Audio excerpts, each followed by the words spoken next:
नमस्कार, न्यूज 21 लाखांदूरमध्ये मी आशिष साखरे आपल्या सर्वांचे स्वागत करीत आहे। या गावाने जोपासली विठ्ठल रघुमाईची लग्नाची परंपरा। संतांची भूमी असलेल्या महाराष्ट्रात आषाढी एकादशीचे औचित्य साधून गेल्या कित्येक वर्षांपासून विठ्ठल रघुमाई यांच्या लग्न सोहळ्याचे आयोजनाची परंपरा जोपासली जात आहे। ग्रामीण भागात सुद्धा ही परंपरा जोपासून आषाढी एकादशीचे औचित्य साधून विठ्ठल रघुमाईचा लग्न सोहळा थाटामाटात पार पाडला जातो। याचाच एक भाग म्हणून लाखांदूर तालुक्यातील आसोला येथे दरवर्षीप्रमाणे यावर्षी सुद्धा असा लग्न सोहळा पार पाडून आसोलावासियांनी ही परंपरा जोपासली आहे।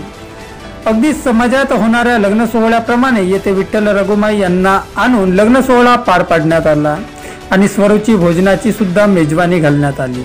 या कार्यक्रमाच्या यशस्वीतेसाठी लोचन बुर्डे, रोमन मिसार, आशिष ठाकरे, अजय हुन्ने, गणेश देशमुख, वर्षा देशमुख, लता बुर्डे, साक्षी देशमुख, रुची मिसार, पायल ठाकरे, सुची देशमुख, स्नेहा बुर्डे यांच्यासह महिला पुरुषांनी मोलाचे सहकार्य केले।